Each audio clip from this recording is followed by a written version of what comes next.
Salut tous et j'espère que ça va bien, et aujourd'hui dans cette nouvelle vidéo, je vais vous présenter mon système de détecteur de chat. J'ai fabriqué deux boîtiers. Le premier boîtier sert à détecter un chat, il va être mis devant une porte à l'extérieur. Et le deuxième boîtier, qui se met à l'intérieur, permet d'avertir dès qu'il y a un chat devant la porte et qu'il faut aller lui ouvrir. Quand un mouvement va être détecté par le premier boîtier, l'information va être transmise par le second boîtier en Wi-Fi et le second boîtier va se mettre à clignoter. Les deux boîtiers s'alimentent avec un câble USB en 5 volts. Donc je vais vous faire une démonstration. Donc j'oriente le boîtier par ici pour pas qu'il me détecte et je vais brancher ça à une batterie externe. Le module LED vient de clignoter, cela veut dire que les deux boîtiers sont bien connectés. Et donc maintenant, dès qu'il y a du mouvement devant le premier boîtier, le deuxième va se mettre à clignoter.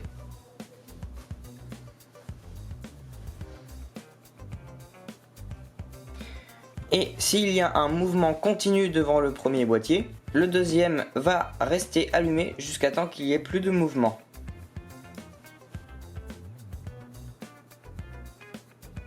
J'ai modélisé et imprimé ces deux boîtiers pour pouvoir protéger l'électronique et que ça soit plus joli. Donc je vais vous montrer tout de suite les composants utilisés dans ces deux boîtiers. Donc dans le boîtier émetteur, j'utilise un capteur de mouvement infrarouge comme ceci. C'est les mêmes capteurs qui sont utilisés dans les systèmes d'alarme. Ensuite, ici, il y a deux petits potentiomètres qui servent à régler la sensibilité du capteur ainsi que le temps d'allumage des LED après le déclenchement. Et puis pour contrôler tout ça, j'utilise un ESP8266 sur une carte ESP01. Ici, qui est un petit peu caché, il y a un régulateur de tension 3,3 volts pour pouvoir réguler la tension des 5 volts qui arrivent de l'USB en 3,3 volts pour le SP8266. Voici le schéma de câblage de ce boîtier. Vous pouvez faire pause si vous voulez le regarder plus en détail, ou sinon il est dans la description sur notre site internet. Et dans le boîtier récepteur, il s'agit du même fonctionnement du même module ESP01 avec le même régulateur 3.3 volts pour l'alimenter.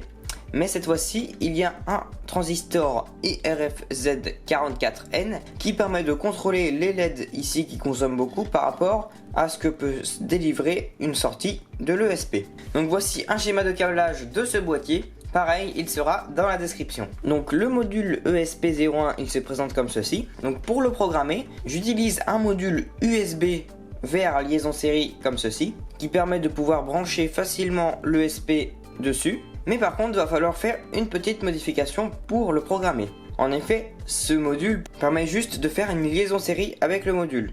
Pour pouvoir le passer en mode programmation, il va falloir rajouter un bouton ici, entre le pin GND qui est ici et le pin GPIO 0 qui est ici. Et ensuite, pour pouvoir le démarrer en mode programmation, il faut appuyer sur le bouton, rester appuyé, le brancher dans un port USB, attendre 2 à 3 secondes et relâcher le bouton. Et à partir de là, il sera en mode programmation. Et vous pourrez injecter votre code qu'on va voir tout de suite. Et donc, une fois le code mis, vous pouvez le débrancher, le rebrancher pour pouvoir voir la liaison série si tout fonctionne correctement. Et après, vous pouvez le débrancher et pouvoir facilement le rebrancher sur le petit PCB comme ceci. Donc voici une démonstration en conditions réelles. Donc ici, il y a le capteur et la LED.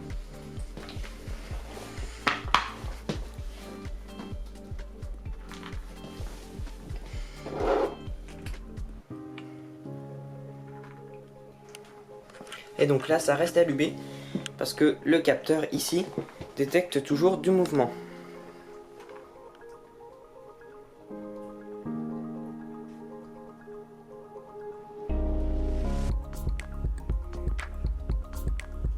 Et donc là, ça s'est éteint car le chat est parti. On se retrouve tout de suite sur le PC pour la partie programmation de ces deux ESP. Donc pour le code, je vais en avoir besoin de deux, un par boîtier. Donc le premier, c'est l'émetteur. Donc en premier, on déclare les librairies standards. On utilise ESP-NO. Donc ESP-NO, c'est le protocole que j'utilise pour faire transférer un message d'un ESP à l'autre. Mais on peut envoyer que des petites informations, mais sur de plus longues distances. Ensuite, je déclare le pin pour le capteur de mouvement, donc là en l'occurrence le pin 2. Ici il s'agit de l'adresse MAC du module récepteur. donc pour savoir à qui envoyer le message. Donc voici le code à utiliser pour récupérer l'adresse MAC de votre ESP. Il sera aussi dans la description. Ensuite on crée une structure pour pouvoir l'envoyer plus tard. Ensuite ça c'est les variables pour la loupe. Et dans le setup, on déclare le capteur de mouvement comme une entrée, on définit le Wi-Fi en mode station, et ensuite ça c'est s'il n'arrive pas à démarrer ESPNO, il va s'arrêter là dans le code. On démarre ESPNO avec un mode spécial, donc que lui il envoie les informations à l'adresse définie juste au-dessus. Et puis dans la loupe, donc on met un petit peu de délai pour pas que ça tourne trop vite non plus, et que ça envoie plein de fois l'information comme quoi ça a clignoté, et de faire de fausses détections. Ensuite on récupère la valeur du capteur. Le capteur, s'il y a du mouvement et qu'on n'a pas envoyé d'alerte, on met cette variable là de la structure à 1 et ensuite on l'envoie à l'autre boîtier et ensuite on dit qu'on l'a déjà envoyé. Comme ça, s'il y a encore du mouvement au prochain tour de loop, et ben ça va rien faire. Et ensuite, dès qu'il n'y a plus de mouvement, donc le capteur renvoie une information 0, et ben on est à partir d'ici. On attend un peu parce que des fois ça faisait des fausses détections, donc j'ai remis un petit peu de délai. Donc ça c'est pareil pour savoir si on a déjà envoyé ou pas. Donc là, déjà envoyé, il est déjà true dans le truc d'au-dessus. Donc après, ce qu'on fait, c'est qu'on prépare à envoyer false au module. Là, on envoie false au module récepteur. Et ensuite, on met un false qui permet d'éviter d'envoyer en boucle la même information. Et puis, dans le module récepteur, pareil, on déclare ESPNO.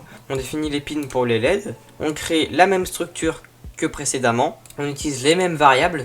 Là c'est la fonction flash LED qui permet de faire clignoter la LED avec un nombre défini, donc qui fait juste une boucle for. J'utilise du PWM pour régler l'intensité de la LED parce que de base c'était trop fort. Et ensuite ce que je fais c'est que je laisse la LED allumée une fois que ça a clignoté, ce qui permet, donc tant qu'il y a du mouvement, ça va rester allumé et ça va s'éteindre quand il y aura plus de mouvement. Donc là c'est la fonction pour s'éteindre. Là c'est la fonction quand le module reçoit une information. Donc ce qu'on fait c'est qu'on récupère les informations, notre variable motion, on la récupère et on la stocke. Dans le setup c'est la même chose que l'autre code, sauf que on fait clignoter 2 fois la LED pour dire que ça démarre. Et dans la loupe c'est la même chose que précédemment, sauf qu'on fait flasher la LED au lieu d'envoyer le message. Et quand il n'y a plus de mouvement on fait off LED.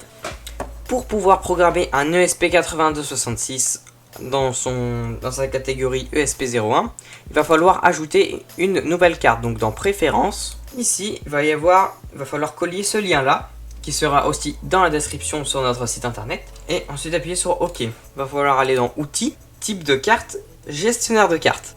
On attend un peu que ça charge. Et ensuite, il va falloir taper ESP8266. Et après appuyer sur installer juste ici. Ça va prendre quelques temps en fonction de votre connexion internet. Et dans le menu outils, il va y avoir un nouvel onglet qui va apparaître, ESP8266 board. Et donc nous c'est un module ESP8266 générique. On choisit une vitesse d'upload du code, on peut choisir. Et on choisit bien sûr le port de connexion, donc ça va pas être la même chose pour vous.